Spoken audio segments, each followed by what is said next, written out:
The target pattern for this lecture is you're one of the.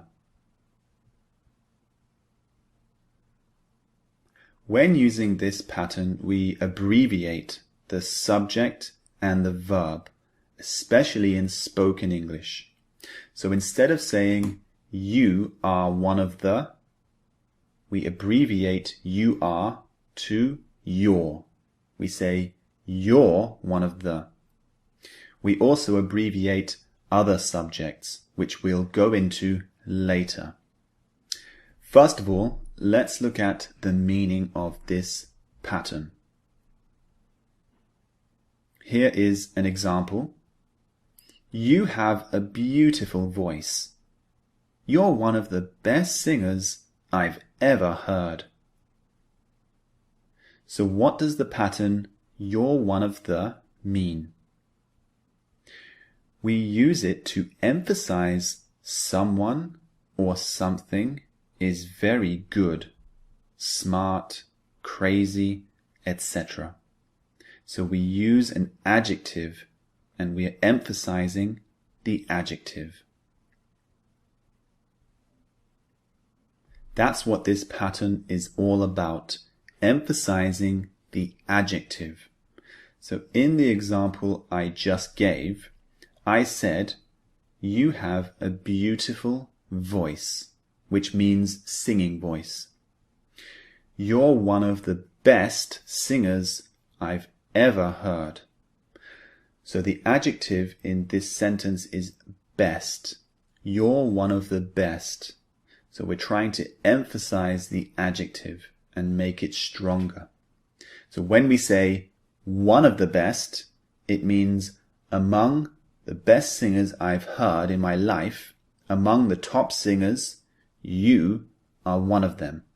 Okay, you're in the elite, the top group of people. So that's how we use this pattern. So you can change the adjective. You could say, you're one of the best something. You're one of the smartest. You're one of the craziest. You're one of the funniest. We can change the adjective according to the situation. We'll see more of this in the example sentences. Here is the first example. What a great movie. It's one of the best movies ever. Here we've just left the cinema after watching a movie, and I say, wow, what a great movie. It's one of the best movies ever.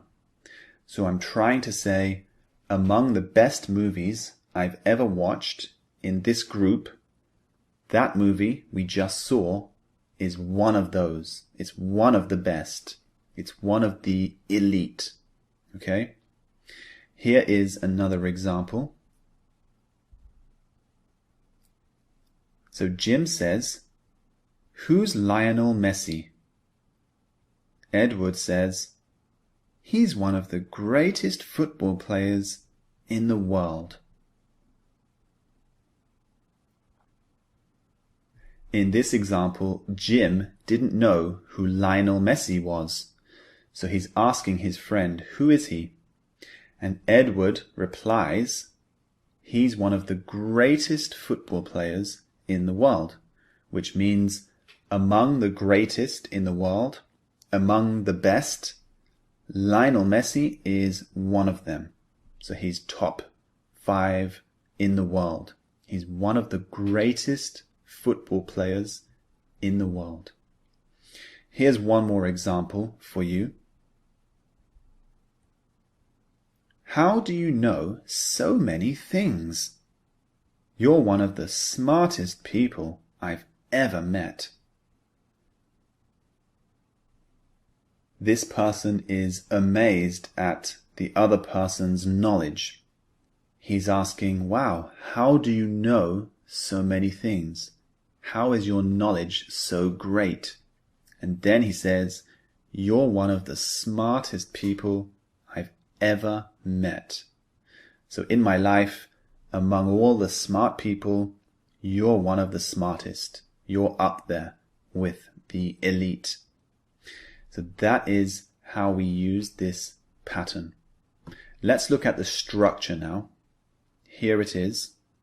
We use he, she, or it plus is, which is the apostrophe s.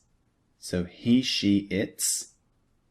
One of the plus a superlative adjective plus a noun. For example, he is one of the greatest football players in the world.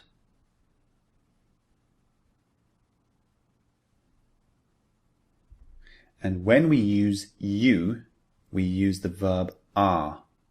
So we say you're one of the plus superlative adjective plus noun. For example, you're one of the smartest people I've ever met. Just in case you're not sure what a superlative adjective is, it's an adjective which has most before it or est at the end. So for example, we say most beautiful to say number one, or most interesting, okay? Or some adjectives take est at the end. For example, greatest, or smartest, or nicest. So that's a superlative adjective. It's the adjective which is trying to say number one, okay, most. Now move on to the practice exercises. Download the MP3s. I'll see you in the next lecture.